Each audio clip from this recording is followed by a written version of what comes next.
第一，我不相信都市传说；第二，我不相信气功。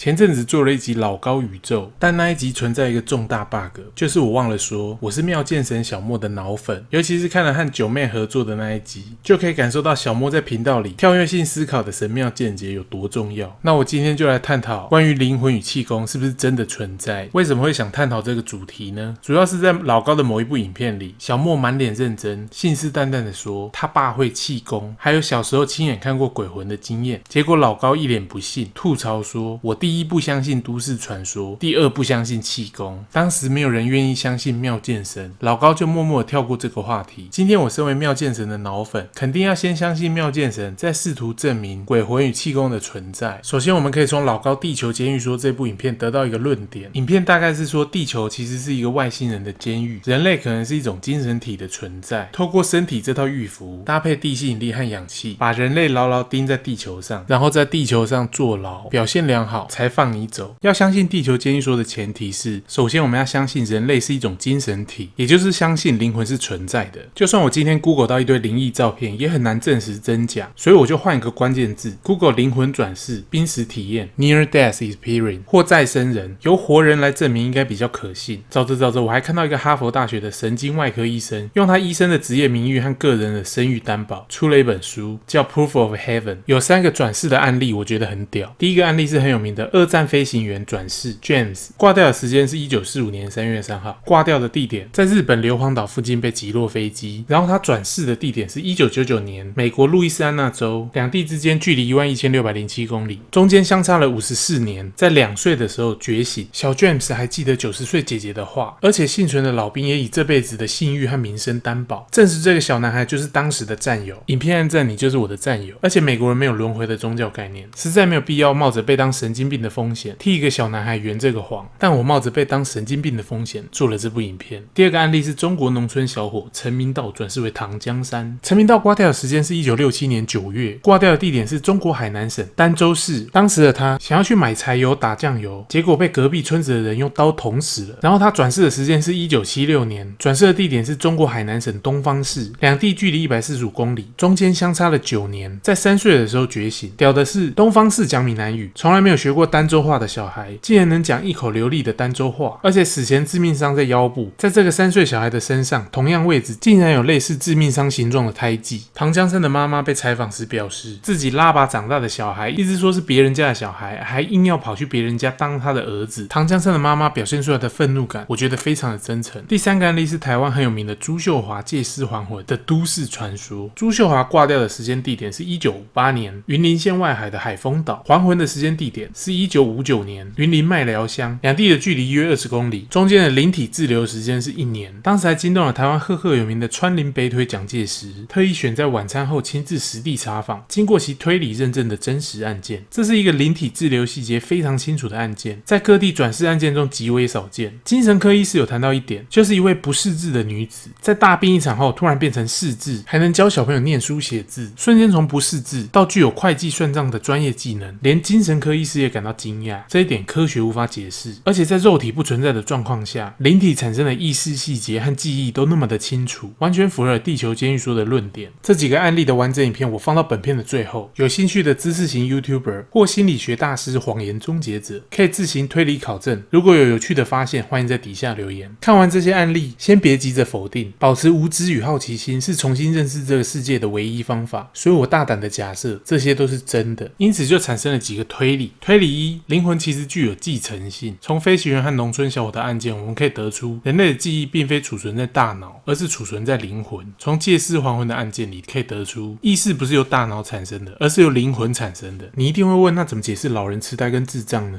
应该说脑部是一种精神体与物质世界转移的零件，脑部受损了，灵魂即使有意识，还是无法接收与发送讯息给物质世界。而且每个身体的脑部发育情形有所不同，所以觉醒的时间也不同。金刚经里有提到一句，凡所有相皆虚妄，若见诸相非相，即见如来。这些物质世界都是用人的眼睛主观的解析光后投射到大脑的主观事实，佛教想告诉我们，肉体是假的，灵魂才是真的。在特定条件下，只要记忆没有被清除，知识、技能、识字、语言能力、生活习惯都能够被继承。不过正常情况下，记忆应该会被清除，只剩下习惯、品性、修养能够被继承。所以圣贤书才一直叫我们要修身养性。一些古老的宗教创始者很可能都知道灵魂系统的存在，甚至也知道灵魂是具有继承性的，所以在宗教的教义上有明定一些规范。因为某些原因不方便直接告诉大众，让你知其然而不知其所以然。西藏笃信转世活佛以及万物有灵，佛教则是不杀生，强调众生平等。伊斯兰教的古兰经明确定义牲畜的宰杀方法，要人道，必须为锐利快刀，非锯齿，一刀断三管，而且不破坏动物的脊椎神经系统，必须维持牲畜心跳，等待放血，还要避免肉品在放血完成前死亡。未放血及死亡的肉品称之为非清真食品。所有的毒死、老死、被打死、砸死、勒死、摔死、争斗死、撞死的牲畜都为禁食品。你发现什么了吗？这些宗教创始人在定义他们的教规的时候，根本是参考灵魂系统来定义他的教规。他们早就知道灵魂转世系统。我们看到几个前世记忆的案例，大都是死于非命，带着强烈的情绪，也许是因为精神体的强烈执念，因为认定自己还是上辈子那一个载体，可以超越孟婆汤机制，保留记忆。但会不会保留这些记忆，反而才是痛苦的开始。既然转生系统早就存在了，而且默默运行了很久，这个转生系统必定有其存在的意义。我们可以参考这张图。如果说圣经上提到的亚当夏娃因为蛇的诱惑产生智慧，中国神话里的女娲造人，捏好小泥人，对这个小泥人吹了一口仙气就活了起来。蛇的诱导，女娲的这口仙气让小泥人产生了智慧。这个智慧可能不是大脑的 IQ 解锁这么简单，而是产生了新的灵魂。宇宙里的外星人除了具备高度科技文明，也要有相应的灵性智慧。面对一个全新的精神体存在的种族，如果放任不管是很危险。我们不会给一个3岁小孩玩火玩刀，更不可能给他一把装满子弹的手枪，对吧？因为精神体能做到的事情远远超乎我们的想象。于是这些外星人只好把这些无知的年轻灵魂灌入肉身载体，并降低他们载体的机能，安置于地球，并设立结界，例如引力、大气层与氧气，并且在人类的大脑里安装一个小玩意叫松果体，每天例行性备份眼耳鼻舌身意的 log， 上传到云端 server。有没有人想过为什么人类和动物都要睡觉，安安静静闭着眼睛也可以恢复精疲力尽的身躯啊？为什么一定要进入睡眠状态呢？明明睡觉没有在劳动，睡醒还会变瘦，因为上传资料需要耗费大量的能量和频宽，身体需要先进入休眠状态才能上传。而由于松果体占用大量的频宽，忙着上传资料，被禁锢的精神体才取得较高的主导权，才能透过精神体来做一些平常肉身做不到的事情。松果体没有在上传资料的时候，会在睡眠的时候产生一些随机的虚拟梦境，目的是让你无法辨识自身的精神体的存在。而这台超级云端伺服器可能安置于地底或者是月球内部，用来替所有的灵魂建档，以便追踪每个灵魂体的状态，以及备份整个物质世界的镜像，就是俗称的平行宇宙。在平行宇宙和多重宇宙这个论点套在外星的世界上，那资料量不就太大了吗？根本不合理。所以我认为平行宇宙只存在在地球上。为什么呢？因为年轻魂终究是年轻魂，早就把自己的星球炸了个几百遍。金刚经说，一切有为法，如梦幻泡影，如露亦如电，应作如是观。为什么梦幻泡影呢？因为这个平行宇宙机制就像电脑的 virtual machine， 多复制几份拿来备份物质世界，系统中毒或者烂掉的话，还能回溯物质世界。就像杨丞琳演的电视剧《荼蘼》，你和平行宇宙中的你其实都承载同一个精神体，然后透过量子纠缠来进行连结。量子纠缠简单来说就是一个大粒子，我把它拆成2个小粒子，再把它们相隔1200公里远。当单独干扰其中一个粒子，相隔1200公里远的另一个粒子会在同时间瞬间感应进行动作，它们之间作用的速度比光速还快。至今尚未发现任何传递资讯的机制。地球这些转世机制、多重宇宙机制，应该还有很多我们还没发现的机制。它的最终目的到底是什么？其实就是让年轻的灵魂靠着体验人生，一步一步的自我觉醒。精神体觉醒的4个阶段：愚者、惑者、昧者、觉者。愚者不知而不知自身无知，精神体在愚者阶段会承载在昆虫、鱼虾、水族身上，这些精神体通常以一团的形态出现。或者不知而知自身无知，或者阶段的精神体会承载在猫狗动物身上，精神体通常会以动物形态出现。昧者知而不知自身所知，精神体会承载在人体或修罗体身上。昧者阶段的精神体虽然开始知道了点什么，但深信自己的本体是物质身体，科技再高，还是觉得自己是一个人类或者是一个修罗，知其然而不知其所以然，还不知道自身所知。觉者知而知自身所知，通常直接以精神体的形态存在。这些比你高年级的外星人不会直接答案借你抄，叫你分数不要考太高，不可能帮你直接完成必修的课题，因为直接给你答案你就永远学不会，俗称天机不可泄露。直到人类靠自己的力量通过各种试炼体验而不在乎拥有，靠自己的力量获得处理负面能量与超脱七情六欲的智慧，就可以从已知中解脱。所以说，如果说地球像个监狱，我认为更像一所学校。人生难得，好好把握学习机会，只差一步就可以脱离苦海，得道成佛。这一步就是订阅、按赞、分享。地球还是有一些贤者的存在，耶稣、穆罕默德、释迦牟尼、老子，你以为他们找出系统漏洞害出地球毕业了吗？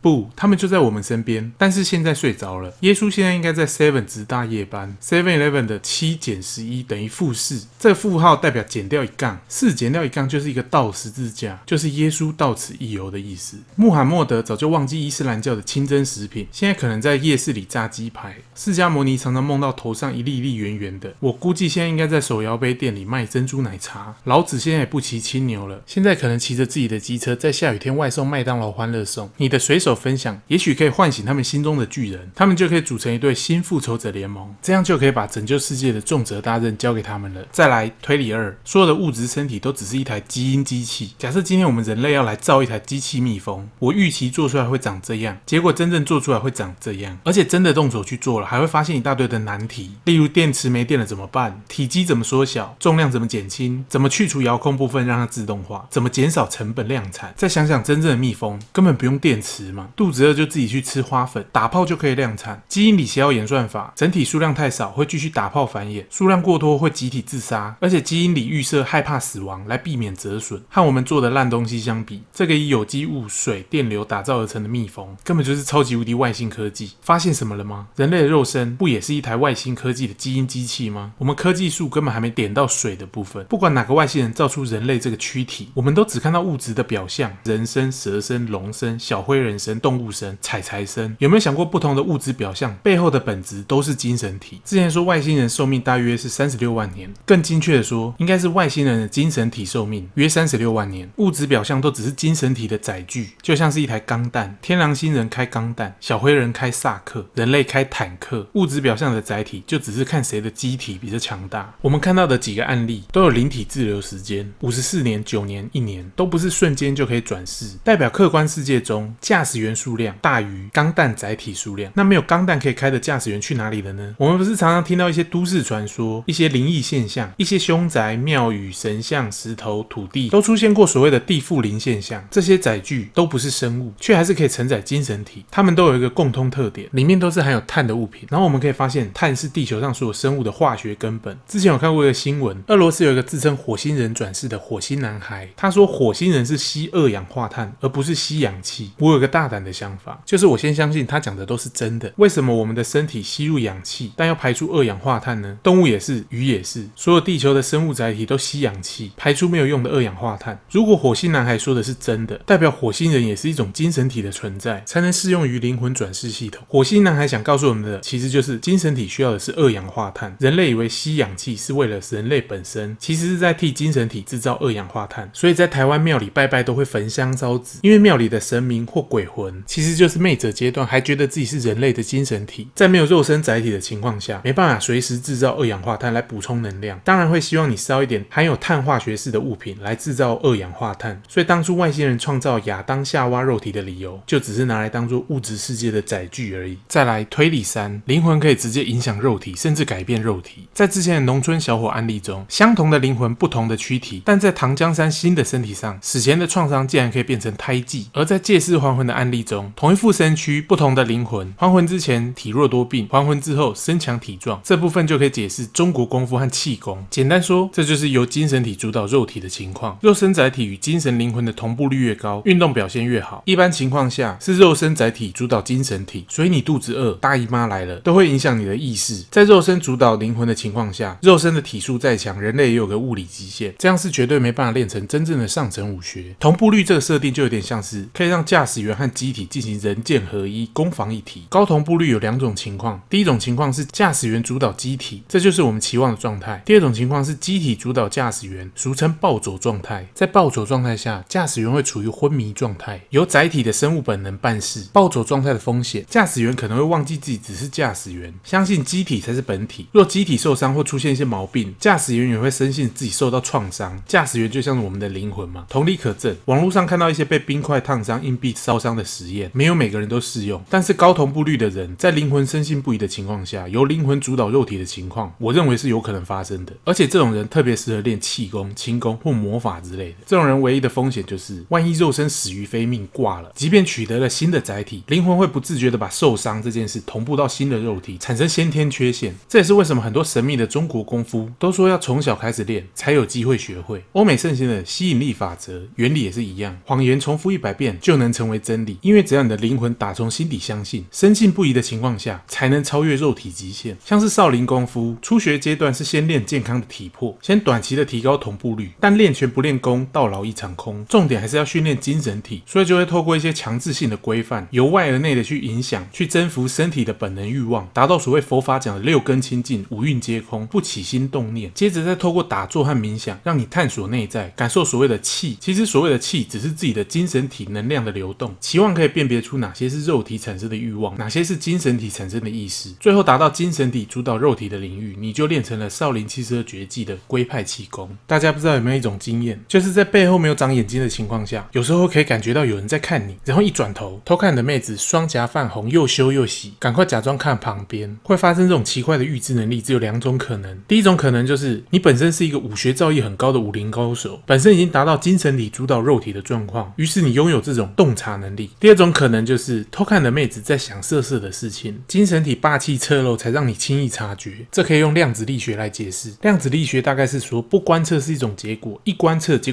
果竟然变了。于是科学家发现了观察竟然会干扰测量结果。科学家苦恼，怎么电子的运动会和人的观察意志有关呢？我的合理推论是，所谓的观察意志其实就是人的精神体的能力。妹子在产生观察意志的瞬间，已经射出比光速还快的精神体意志。因为精神体是由光和声音组成的，所以佛教说人类的祖先是从光阴天来的。被观察对象的精神体在超越光速的同时，其实就已经收到了，只差在被观察者的精神体是睡着了还是醒着，能不能把精神体接收到的讯号转为显意识。我讲那么多，你一定还是有疑问，虚无缥缈的精神体怎么可能改变实实在在的肉体跟物质世界呢？现实中我们把水加热煮沸到100度，最高就是100度，继续加热，水温100度就不能再高了，水会改变形态变成水蒸气，对吧？爱因斯坦研究的相对论里面用到的光速，如果继续加速，光速也不能再快了，是不是也有可能光也会改变形态，进而产生物质世界？老子的道德经说，天下万物生于有，有生于无，无中生有，也就是所谓的造物，就是所谓点石成金，东方说的仙术，西方说的魔法。如果从这个角度来看，中国功夫气功只能算是精神体应用的入门课程而已。如果你还是怀疑我的说法，不就间接证明了为什么中国功夫和气功全部失传了？因为我们自己限制了自己，贫穷限制了我的想象力。爱因斯坦绕了宇宙一圈后，晚年笃信佛教，研究《金刚经》，凡所有相皆虚妄，若见诸相非相，即见如来。于是学会了如来神掌。最后我只想表达的是，妙见神小莫说的都是真的，真的有鬼魂的存在，真的有气功的存在。对上述主题有兴趣的话，可以去妙见神新开的频道妙见神与方脸，有兴趣的话大家可以去订阅。大概就这样，拜。